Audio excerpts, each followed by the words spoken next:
এই গল্পে দেখতে চলেছেন রবারির এক মাথা নষ্ট করা মিশন। আজকের গল্পটি কোনো কাল্পনিক গল্প নয়, 2015 সালে হওয়া লন্ডনের ইতিহাসের সবচেয়ে বড় রবারির উপর নির্মিত। ভিডিওর শেষে আমি আপনাদের আসল রবারদের দেখানোর চেষ্টা করব, এই জন্য ভিডিওটি শেষ পর্যন্ত দেখার অনুরোধ রইল। তো চলুন শুরু করি ইতিহাসের সেরা চুরির mission, the Hatton garden job. গল্পের শুরুতেই দুজন রবারকে দেখা যায়। তারা একটি চুরির মিশনে এসেছে। গল্পের লিড ক্যারেক্টারের নাম কেউই জানে না, মূলত সে জন নামে পরিচিত। জন কেন তার আসল নাম ব্যবহার করে না, তা এই গল্পের অন্যতম টুইস্ট। জন তার বন্ধু জ্যাককে নিয়ে এক ব্যাংকারের বাসায় চুরি করতে চলেছে। দুজন গাড়ি থেকে নেমে আসে। তারা জানালা দিয়ে বাসার ভেতরে প্রবেশ করে। এরপর তারা আস্তে আস্তে লকারের কাছে যায়। জন লকার খোলার এক্সপার্ট। সে খুব সহজেই লকার খুলে ফেলে। লকারের সব টাকা পয়সা নিয়ে তারা দ্রুত বাসা থেকে বেরিয়ে যায়। বেচারা ব্যাংকার গভীর ঘুমে ব্যস্ত। সে এসবের কিছুই টের পায় না। পরদিন এফবিআই ব্যাংকারের বাসায় তদন্তে আসে। মূলত কেসটি এফবিআই হ্যান্ডেল করছে। উপযুক্ত প্রমাণের ভিত্তিতে তারা একটি পার্ক থেকে জ্যাককে আটক করে। এরপর যা হবার তাই। জ্যাকের তথ্য মতে তারা জনকেও ধরে ফেলে। এরপর দুজনকেই জেলে পাঠানো হয়। এই জেলে জনের সেলমেট হচ্ছে জলটান। সে হাঙ্গেরিয়ান মাফিয়ার সদস্য। জেলখানায় তার অনেক প্রভাব। জলটানের বস বড় একটি রবারির জন্য প্রফেশনাল একজন রবারকে খুঁজছে। জলটান তার বসকে জনের ব্যাপারে জানায়। জনও এমনই একটি অফারের আশায় আছে। সে জলটানের প্রস্তাবে রাজি হয়। দেখতে দেখতে 3 বছর কেটে যায়, আর জন জেল থেকে ছাড়া পায়। চোরকে যতই শাস্তি দেওয়া হোক না কেন, সে সুযোগ পেলেই চুরি করবে। জেল থেকে বেরিয়েই জন হাঙ্গেরিয়ান মাফিয়া জুলির সাথে দেখা করতে আসে। জুলি লন্ডনের অন্যতম প্রভাবশালী মহিলা। জুলি জনের কাজের আগ্রহ দেখে অনেক খুশি হয়। সে জনকে বলে, তুমি হ্যাটন গার্ডেন সম্বন্ধে কি জানো? জন বলে, এটা তো জুয়েলারি ইন্ডাস্ট্রির কেন্দ্র। আমার জানা মতে সেখানে পৃথিবীর সবচেয়ে মূল্যবান ডায়মন্ড, রুবি, সোনা এসব রয়েছে। জুলি বলে, আমি কি চাচ্ছি বুঝতে পেরেছ? তোমাকে যে কোনো মূল্যে হ্যাটন গার্ডেনের ভল্ট থেকে ডায়মন্ড চুরি করতে হবে। জুলির কথা শুনে জন বেশ ঘাবড়ে যায়। সে জুলিকে বলে, ওখানকার ভল্ট অনেক সিকিউর। এই কাজের জন্য বেশ কিছু কিজ, অ্যালার্ম কোড আরো অন্যান্য জিনিসের প্রয়োজন। জুলি বলে, আমি যদি এসবের ব্যবস্থা করি তাহলে তুমি কি কাজটি করতে রাজি? সব শুনে জন জুলির প্রস্তাবে রাজি হয়। জন দেরি না করে তার পুরনো বন্ধু ড্যানির সাথে দেখা করতে আসে। ড্যানি জনকে দেখে অনেক খুশি হয়। জন ড্যানিকে কাজের ব্যাপারে সব বলে। ড্যানি আগে অনেক রবারি করেছে, তবে বয়স বাড়ার কারণে সে এখন এসব থেকে দূরে। জন এই কাজের জন্য ড্যানিকে তার পুরনো বন্ধুদের সাথে যোগাযোগ করতে বলে, কারণ তারা ইতিপূর্বে অনেক বড় বড় রবারি করেছে, তাই তাদের এক্সপিরিয়েন্সও অনেক বেশি। ড্যানি বলে, সবার বয়স হয়েছে, তারাও আমার মতো এসব থেকে দূরে, তাও আমি তাদের সাথে কথা বলে দেখছি। পরদিন ড্যানি তার বন্ধু ব্রায়ানের সাথে দেখা করে। সে ব্রায়ানকে কাজের অফার দিলে ব্রায়ান তাদের রাজি হয় না। ড্যানি বলে, আমাদের দারিদ্রতা দূর করতে হলে শেষবারের মতো একটা রিস্ক নেওয়া দরকার। তুমি ভেবেচিন্তে আমাকে জানাবে। বাসায় ফেরার সময় ব্রায়ানের ড্যানির কথাগুলো বারবার মনে পড়ছিল। টাকা থাকলে আজ তাকে লোকাল বাসে উঠতে হতো না। শেষমেশ ব্রায়ান তার সিদ্ধান্ত পরিবর্তন করে। পরের সিনে দুজন এফবিআই অফিসারকে দেখা যায়, একজন ফ্রাঙ্ক আর একজন মার্কাস। কয়েকদিন পর তারা দুজন রিটায়ারমেন্টে যাচ্ছে। এখানে মার্কাস ফ্রাঙ্ককে বলে, আমি তথ্য পেয়েছি হাঙ্গেরিয়ান মাফিয়া হ্যাটন গার্ডেনে চুরি করতে চলেছে। ফ্রাঙ্ক বলে, তাহলে আমাদের ওদের বিরুদ্ধে অ্যাকশন নিতে হবে। মার্কাস বলে, ওদের ঠেকিয়ে আমাদের কি লাভ? আমার ওই ভল্টের একটি লকারের প্রয়োজন। কয়েকদিন পর ড্যানি ব্রায়ানকে নিয়ে জনের সাথে দেখা করতে আসে। ব্রায়ান জানতে চায় তাকে এই কাজ কে দিয়েছে। জন বলে, ধরে নাও এটা আমি নিজেই করছি। ব্রায়ান আসলে জনকে চেনে না, তবে ড্যানি তাকে বলে জন তার পরিচিত। জন বলে, তোমার সাথে কে কে আছে? ব্রায়ান বলে, আমরা মোট 4 জন। এরপর আমরা কেনিকে দেখতে পাই। মূলত সে ড্রাইভিং এক্সপার্ট।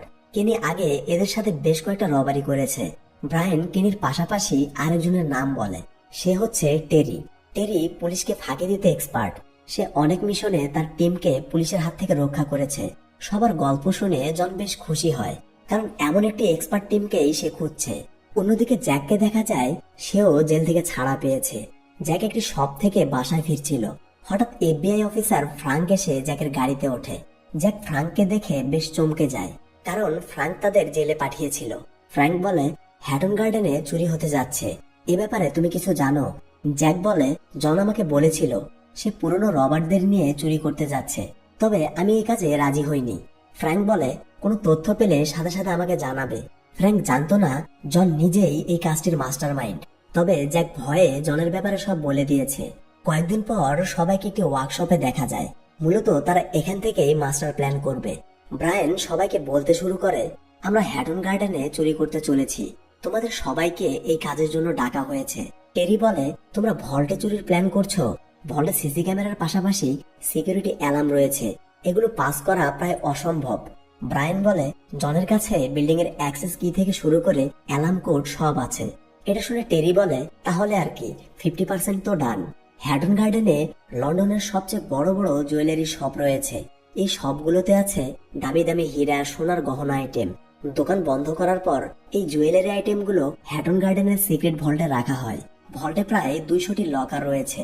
ভল্টের গেটে বোম লাগানো আছে, কেউ ভল্ট ভাঙতে চাইলে তা ব্লাস্ট হবে। কাজ শেষে সে ওয়ার্কশপে ফিরে আসে। সবাই জানতে চায় ভল্টে কি পরিমাণ সম্পদ রয়েছে।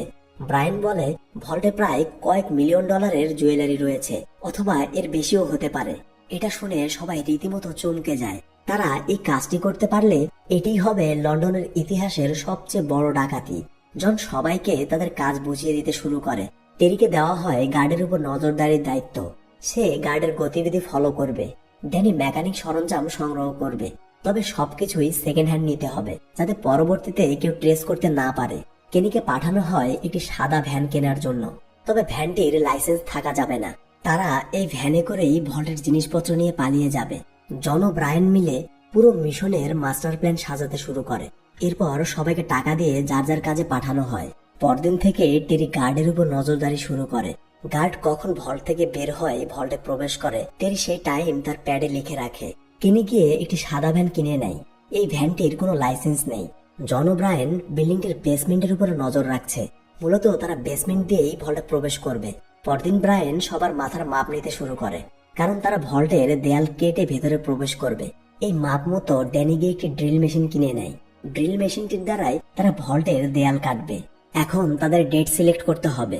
ব্রায়ান জনকে বলে, এপ্রিল মাসের শুক্র, শনি, রবি 3 দিন অফিস ছুটি। এই সময় ভল্ট বন্ধ থাকবে। এই 3 দিনের মাঝেই চুরির কাজ শেষ করতে হবে। তারা সিদ্ধান্ত নেয় ছুটির প্রথম দিনেই তারা মিশনে যাবে। তাহলে সবাই চুরির পর পালানোর জন্য 2 দিন সময় পাবে। কয়েকদিন পর জন গিয়ে জুলির সাথে দেখা করে। জুলি জনকে অ্যালার্ম কোড সহ প্রয়োজনীয় সব জিনিসপত্র দেয়। জুলি বলে, যত দ্রুত সম্ভব কাজ শেষ করো, আরো কিছুর প্রয়োজন হলে আমাকে অবশ্যই জানাবে। মোটামুটি তাদের সব অ্যারেঞ্জ করা শেষ। মিশনে যাওয়ার আগের দিন সবাই মাইন্ড ফ্রেশ করতে একটি বারে আসে। এখানে সবাই সবার দরিদ্রতা নিয়ে আলোচনা করছিল। তারা স্বপ্ন দেখছে এই মিশনের পর তাদের জীবন পরিবর্তন হয়ে যাবে। একটু পর জন আসে। সে ব্রায়ানের সাথে কথাবার্তা শেষ করে বাসায় যাচ্ছিল। রাস্তায় হঠাৎ একটি গাড়ি এসে তার পাশে থামে। গাড়িতে রয়েছে এফবিআই অফিসার ফ্র্যাঙ্ক। সে জনকে নিয়ে শহরের এক পাশে যায়। ফ্র্যাঙ্ক বলে, তুমি যে খেলা শুরু করেছো এটা অনেক ভয়ানক। এর পরিণতি কি হতে পারে তা তোমার জানা আছে? জন বলে, আমি আমার জীবন পরিবর্তনের জন্য এই মিশনে নেমেছি। আচ্ছা, তোমার কি চাই? ফ্র্যাঙ্ক বলে, আমার জন্য তোমাকে একটা ছোট্ট কাজ করতে হবে। ভল্টের 175 নাম্বার লকারটা আমার চাই। তুমি যদি রাজি হও তাহলে আমার সাহায্য পেতে পারো। জনের কিছু করার নেই, সে ফ্র্যাঙ্কের কথায় রাজি হয়। দেখতে দেখতে মিশনের দিন এসে পড়ে। সকালে ড্যানি ওয়ার্কশপে আসে। সে জনকে জানায় ব্রায়ান অনেক অসুস্থ, মনে হয় সে মিশনে আসতে পারবে না। এটা শুনে জন ঘাবড়ে যায়। জন ড্যানিকে নিয়ে ব্রায়ানের বাসায় আসে। ব্রায়ানের ছেলে তার দেখাশোনা করছে। ব্রায়ান বলে, তোমরা চিন্তা করো না, আমি সঠিক সময়ে পৌঁছে যাব। জন বলে, তোমার ছেলেকে কিভাবে ফাঁকি দেবে আমি কিছুই বুঝতে পারছি না। ব্রায়ান বলে, তোমাদের এসব নিয়ে ভাবতে হবে না, আমি ঠিক সময়েই চলে আসব। ব্রায়ানের সাথে কথা বলে জন ওয়ার্কশপে আসে। জনের সাথে দেখা করতে জুলি ওয়ার্কশপে এসে অপেক্ষা করছে। জুলি বলে, ফ্র্যাঙ্কের সাথে তোমার কি সম্পর্ক? আমি চাই না কোনো সিক্রেট অফিসার এই মিশনের সাথে যুক্ত হোক। জন বলে, সে কয়েকদিন পর রিটায়ার করছে। ফ্র্যাঙ্ক আমার এই কাজে সাহায্য করছে, এর বিনিময়ে সে একটি লকার চায়। চিন্তা করো না, আমি ওকে হ্যান্ডেল করব। জুলি আর কিছু না বলেই সেখান থেকে চলে যায়। বিকেলে ডেনি তার বন্ধু কেনি ও টেরিকে নিয়ে ওয়ার্কশপের উদ্দেশ্যে রওনা দেয়। ব্রায়ানের জন্য সবার মন খারাপ, কারণ তারা ব্রায়ানকে ছাড়া এই মিশন কল্পনা করতে পারছে না। অন্যদিকে জন প্রয়োজনীয় সব জিনিসপত্র নিয়ে রেডি হচ্ছে। আচ্ছা, ব্রায়ান কি বসে থাকতে পারে? সে কোনো মতে তার ছেলেকে ফাঁকি দিয়ে বাইরে আসে। এরপর ব্রায়ান বাসে উঠে হ্যাটন গার্ডেনের উদ্দেশ্যে রওনা দেয়। একটু পর সবাই হ্যাটন গার্ডেনে পৌঁছে যায়। প্রথমে জন গিয়ে বেসমেন্টের দরজার সিসি ক্যামেরাগুলো নষ্ট করে ফেলে। দেখতে দেখতে ব্রায়ান চলে আসে। সবার মুখে একটা খুশির ছাপ পড়ে। সবাই জিনিসপত্রগুলো দুটো বক্সে নিয়ে বেসমেন্টে আসে। জন ও ব্রায়ান ভেতরে প্রবেশ করে। জন গিয়ে অ্যালার্ম বন্ধ করতে শুরু করে, আর ব্রায়ান সিসি ক্যামেরাগুলো ডিজেবল করে দেয়। জন জুলির কাছ থেকে নেওয়া পাসওয়ার্ড দিয়ে অনেক কষ্টের পর অ্যালার্ম বন্ধ করে। এরপর সবাই ভেতরে প্রবেশ করে। বিল্ডিং এর লিফটটি ভল্ট পর্যন্ত যায় না, তাই জন ও ড্যানি দড়ির সাহায্যে লিফটের নিচ দিয়ে ভল্টের কাছে চলে যায়। বাকিরা বক্স দুটো নিয়ে সিঁড়ি দিয়ে ভল্টের সামনে আসে। এরপর তারা ভল্টের সামনের দরজা কেটে ভল্টে আসে। অন্যদিকে কেনি বিল্ডিং এর বাইরে নজর রাখছে, কেউ এলেই সে ইনফর্ম করবে। ব্রায়ান ও জন মিলে ভল্টের সামনে বড় একটি ড্রিল মেশিন সেট করে। এরপর ড্রিলিং স্টার্ট করা হয়। এই দেয়ালটির পুরুত্ব প্রায় 2 ফিট। তাদের টোটাল 2টো ছিদ্র করতে হবে। সবাই একে একে ড্রিল করতে শুরু করে। কাজের এক পর্যায়ে টেরির হিসু পায়। মূলত টেরি ডায়াবেটিক্সে আক্রান্ত। জন টেরিকে নিয়ে বাইরে আসে আর তাকে টয়লেটে পাঠায়। এরপর জন কেনির কাছে জানতে চায় বাইরের অবস্থা কেমন। কেনি বলে চিন্তার কোনো কারণ নেই, এখন পর্যন্ত সব কন্ট্রোলে আছে। কথা শেষ হতেই জন দেখতে পায় সিকিউরিটি অ্যালার্ম আবারও অন হয়েছে। জন কিছু বুঝতে না পেরে ফ্রাঙ্ককে কল করে। সে ফ্রাঙ্ককে জানায় সিকিউরিটি অ্যালার্ম আবার অন হয়েছে, যেভাবেই হোক এটা বন্ধ করার চেষ্টা করো, না হলে মিশন এখানেই শেষ। মূলত সে জানতে চায় সিকিউরিটি এজেন্সিতে কোনো নোটিফিকেশন গিয়েছে কিনা। ফ্র্যাঙ্ক বলে যত কিছুই হোক আমার লকারটি চাই। আচ্ছা, আমি চেষ্টা করে দেখছি সিকিউরিটি এজেন্সি থেকে কোনো ইনফরমেশন পাই কিনা। এদিকে টেরি এসে জনের সব কথা শুনে ফেলে। সে জনের উপরে রেগে যায়। টেরি দ্রুত গিয়ে ব্রায়ানকে বলে এই মিশনে আমাদের বাইরেও কেউ আছে। জন কাউকে মিশনের ব্যাপারে বলছে। এটা শুনে সবাই চমকে যায়। ব্রায়ান জনের কাছে জানতে চায় সে কার সাথে কথা বলছিল। জন বলে অ্যালার্ম বন্ধ করতে আমি একজনের সাহায্য নিয়েছি, আর সে তোমাদের কাউকে চেনে না। ব্রায়ান বলে ওর সাথে তোমার কি ডিল? জন বলে সে সাহায্যের বিনিময়ে ভল্টের একটি লকার চেয়েছে। আমাকে বিশ্বাস করো, এতে কারো কোনো ক্ষতি হবে না। এসব শুনে ব্রায়ান জনকে বিশ্বাস করে। ব্রায়ান ড্যানি ও টেরিকে আবারও কাজে মন দিতে বলে। তারা দেয়ালে একটি ছিদ্র কমপ্লিট করেছে। দেয়ালে আরেকটি ছিদ্র করার জন্য ড্রিলিং চলছে। এভাবে অনেকক্ষণ কেটে যায়। বাইরে হঠাৎ একটি গার্ড চলে আসে। কেনি সবাইকে গার্ডের ব্যাপারে অ্যালার্ট করে। গার্ডের কথা শুনেই সবাই দরজায় তাকিয়ে থাকে। তারা ভাবছে গার্ড হয়তোবা ভল্ট চেক করতে ভেতরে আসবে। গার্ডটি ভেতরে না গিয়ে দরজা থেকে ভেতরের পরিবেশ দেখে তার কাছে সব ঠিকঠাক লাগে, তাই একটু পর গার্ডটি চলে যায়। কেনি সবাইকে জানায় গার্ড চলে গিয়েছে, তোমরা দ্রুত কাজে লেগে পড়ো। সবাই আবারও নব উদ্যমে ড্রিলিং শুরু করে। এদিকে রাত পেরিয়ে ভোর হতে চলেছে। তিনজন ড্রিলিং নিয়েই ব্যস্ত। অন্যদিকে ব্রায়ান অসুস্থ শরীর নিয়ে অনেক কাজ করেছে। শেষ পর্যন্ত সে অসুস্থতার কাছে হার মেনে নেয়। ব্রায়ান অজ্ঞান হয়ে যায়, তবে ব্যাপারটি কেউই বুঝতে পারে না। এক পর্যায়ে ড্রিল মেশিনটিরও সমস্যা দেখা দেয়। মূলত মেশিনটি কাজ করছে না। এটা দেখে সবাই ব্রায়ানকে ডাকতে শুরু করে, তবে ব্রায়ান কোনো সাড়া দেয় না। অনেক ডাকাডাকি করলেও ব্রায়ানের জ্ঞান ফিরে আসে না। এর মাঝেই টেরি সবাইকে বলে মেশিনের একটি পাত নষ্ট হয়েছে, এটা ঠিক না করা পর্যন্ত মেশিনটি চালু হবে না। একদিকে ব্রায়ান অসুস্থ, অন্যদিকে মেশিন নষ্ট, আবার রাত পেরিয়ে সকাল হতে চলেছে। এত সব বাধার মুখে পড়ে সবাই মিশন ছেড়ে চলে যেতে বাধ্য হয়। তারা সব জিনিসপত্র রেখেই ব্রায়ানকে নিয়ে বিল্ডিং এর বাইরে আসে। সবাইকে এভাবে দেখে কেনি কিছুই বুঝতে পারে না। সে জনের কাছে জানতে চাইলে জন বলে তুমি দ্রুত ড্রাইভ করো। এভাবে মিশন অসম্পূর্ণ রেখেই সবাই চলে যায়। ওয়ার্কশপে ফিরে টেনশনে জনের অবস্থা খারাপ। একে তো হাঙ্গেরিয়ান মাফিয়া জুলিকে ডায়মন্ড দিতে হবে, অন্যদিকে ফ্র্যাঙ্ককে তার লকার ফিরিয়ে দিতে হবে। জন কি করবে তা ভেবে পাচ্ছে না। দেখতে দেখতে ফ্র্যাঙ্কের মেসেজ আসে। সে জানতে চায় তার বক্স কোথায়। এর সাথে সাথে ফ্র্যাঙ্ক সবার ছবি পাঠিয়ে জনকে ব্ল্যাকমেল করে। জন বুঝতে পারছে না সে এখন কি করবে। বারের কম্পাউন্ডার ড্যানিকে ডেকে বলে ব্রায়ান তোমার সাথে কথা বলতে চায়।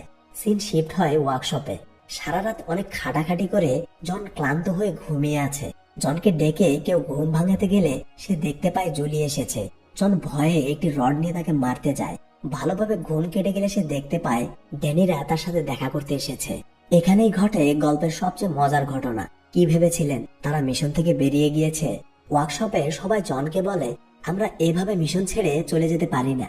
ব্রায়ান আমাদের জানিয়েছে আজ রাতে আমরা আবারও মিশনে যাব।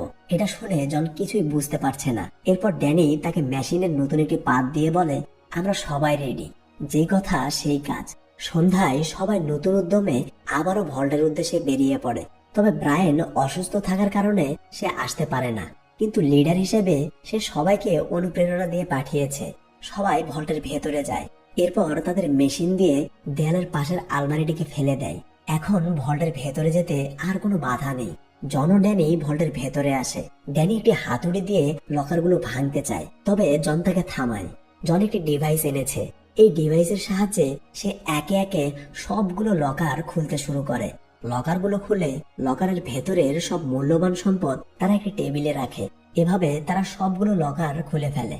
এক পর্যায়ে 175 মানে ফ্রাঙ্কের লকারটি পেয়ে যায়।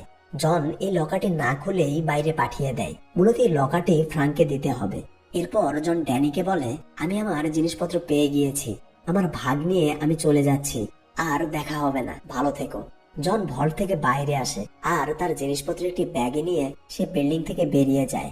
সবাইকে ছেড়ে যাওয়ার সময় জনের পুরনো স্মৃতিগুলো মনে পড়ছিল, কারণ এই মিশনের কারণেই সবাই একে অপরের উপর নির্ভরশীল হয়ে পড়েছিল। কি আর করার, মিশন শেষ, এখন যে যার রাস্তায়। জন বিল্ডিং থেকে একটু দূরে এসেই তার বন্ধু জ্যাককে ফোন করে। এরপর সে জ্যাকের গাড়িতে উঠে তার ওয়ার্কশপে ফিরে আসে। গাড়ি থেকে নামার সময় জন জ্যাককে একটি মূল্যবান ডায়মন্ড দেয়। ডায়মন্ড পেয়ে জ্যাক অনেক খুশি। জন ওয়ার্কশপে এসে তার ভাগের জিনিসপত্রগুলো বের করে রাখে। দেখতে দেখতেই ফ্রাঙ্ক ওয়ার্কশপে আসে। সে জনকে গান পয়েন্টে নিয়ে বলে, আমাকে খবর দাওনি কেন? জন বলে, আমি জানি জ্যাক তোমাকে সব বলবে, এজন্যই কল করিনি। মূলত জ্যাক ফ্রাঙ্ককে এই মিশনের ব্যাপারে সব বলেছে। জন ফ্র্যাঙ্ককে তার বক্স নিয়ে চলে যেতে বলে, কিন্তু ফ্র্যাঙ্ক এত টাকা পয়সা দেখে তার লোভ সামলাতে পারে না। সে জনকে বলে, বক্সের পাশাপাশি সবগুলো জিনিস একটি ব্যাগে ভরো। জন ফ্র্যাঙ্কের কথা মতো সবগুলো ব্যাগে ভরতে শুরু করে। একটু পরেই ওয়ার্কশপে এন্ট্রি নেয় হাঙ্গেরিয়ান মাফিয়া জুলি। জুলিকে দেখেই ফ্র্যাঙ্কের একদম ফেটে যায়। জুলি জনকে জিজ্ঞেস করলে সে সব বলে দেয়। এর ফলে জুলির লোকজন ফ্র্যাঙ্ককে গান পয়েন্টে নেয়। ফ্র্যাঙ্ক ভয়ে তার গান ফেলে দিয়ে আত্মসমর্পণ করে। মূলত জনই জুলিকে আসতে বলেছিল, সে জানতো ফ্র্যাঙ্ক এখানে আসবে। জুলি ফ্র্যাঙ্কের গানটি জনের দিকে ঠেলে দেয়। জুলির এক লোক এসে ডায়মন্ডগুলো রিসিভ করে। মূলত তারা এগুলোর জন্যই হ্যাটন গার্ডেনে চুরি করতে বলেছিল। যাওয়ার সময় জুলি জনকে বলে, তোমার কাজ আমার অনেক পছন্দ হয়েছে। এরপর সে তার লোকজনদের নিয়ে ওয়ার্কশপ থেকে চলে যায়। জন ফ্র্যাঙ্ককে গান পয়েন্টে নিয়ে বলে, তোমার বক্সটি নিয়ে দ্রুত এখান থেকে চলে যাও। ফ্র্যাঙ্কের আর কিছু করার নেই, সে চুপচাপ বক্সটি নিয়ে চলে যায়। সবার ডিল শেষ হওয়ায় জনও এই শহর ছেড়ে চলে যায়। অন্যদিকে ফ্র্যাঙ্ক মার্কাসকে তার বক্সটি দিতে এসেছে, তবে তাদের মতিগতি সুবিধার নয়। ফ্র্যাঙ্ক এফবিআই হেড অফিসে ফোন করে চুরির ব্যাপারে জানিয়ে দেয়। পরদিনের ব্রেকিং নিউজ, কয়েকজন রবার মিলে হ্যাটন গার্ডেনের ভল্ট থেকে $20 মিলিয়ন বেশি চুরি করেছে। এই চুরিকে ধরা হচ্ছে লন্ডনের ইতিহাসের সবচেয়ে বড় চুরি। অন্যদিকে আমরা 4 ফ্রেন্ডকে দেখতে পাই। সবাই এতগুলো টাকা পেয়ে অনেক হ্যাপি। তারা দারিদ্রতা থেকে মুক্তি পেয়েছে, আর এটাই তাদের স্বপ্ন ছিল। এখন কথা হচ্ছে তারা ধরা পড়লো কিভাবে। দ্বিতীয় দিন যখন তারা চুরি করতে গিয়েছিল, কেনি মিশনের জন্য কেনা ভ্যানটি বাদে নিজের গাড়িটি ব্যবহার করেছিল। এটাই ছিল তাদের সবচেয়ে বড় ভুল। সিসি ক্যামেরার মাধ্যমে তারা কেনিকে শনাক্ত করে। এফবিআই সবাইকে ধরে ফেলে আর সবার 6 বছরের জেল হয়। শুধু তাই নয়, এখানে আরো একটা টুইস্ট আছে। এফবিআই জ্যাককেও ধরে ফেলে, কারণ জন তাকে একটি ডায়মন্ড দিয়েছিল আর ফ্র্যাঙ্ক বিষয়টি জানতো। জন মূলত ইচ্ছে করে জ্যাককে ফাঁসিয়েছে। এই চুরির ব্যাপারে সে প্রথমেই এফবিআই কে জানিয়েছিল। জ্যাকের উপর প্রতিশোধ নেওয়ার জন্যই জন তাকে এই ডায়মন্ডটি দিয়েছিল। এখন কথা হচ্ছে, জন ধরা পড়লো না কেন? গল্পের প্রথমেই বলেছিলাম, জন কখনোই তার আসল পরিচয় ব্যবহার করেনি। সবাইকে একে একে জিজ্ঞাসা করা হলেও কেউ জনের আসল নাম বলতে পারে না। ব্যাপারটা হলো, কারণ নাম না জানা থাকলে তার সম্বন্ধে ডিটেলস কালেক্ট করা প্রায় অসম্ভব। জন এজন্যই কাউকে তার আসল নাম জানায়নি। তবে আসল ঘটনা অনুসারে শেষ পর্যন্ত জন ধরা পড়েছিল। মূলত 6 জনকেই এফবিআই ধরে ফেলেছিল। এতক্ষণ তো রবারির অভিনয় করা ক্যারেক্টারদের দেখলেন, তো চলুন এবার আপনাদের আসল রবারদের সাথে একটু পরিচয় করে দেই। এরাই 6 জন এই রবারের মাস্টার মাইন্ড। এই 6 বন্ধু মিলেই লন্ডনের বিখ্যাত জুয়েলারি হ্যাটন গার্ডেন থেকে প্রায় $20 মিলিয়ন বেশি রবারি করেছিল, যা লন্ডনের ইতিহাসে সবচেয়ে বড় রবারি। মজার ব্যাপার হলো, এরা 6 জন পুরো ভল্টের সব চুরি করেছিল। তবে এফবিআই রবারের সব জিনিসপত্র উদ্ধার করতে পারেনি। এই 6 বন্ধু 6 বছর পর জেল থেকে ছাড়া পেয়েছিল। এরা যে লেভেলের মাস্টারমাইন্ড কে জানে, কোথায় আবার কি প্ল্যান করছে। তো মুভিটি কেমন লাগলো কমেন্টে জানাতে ভুলবেন না।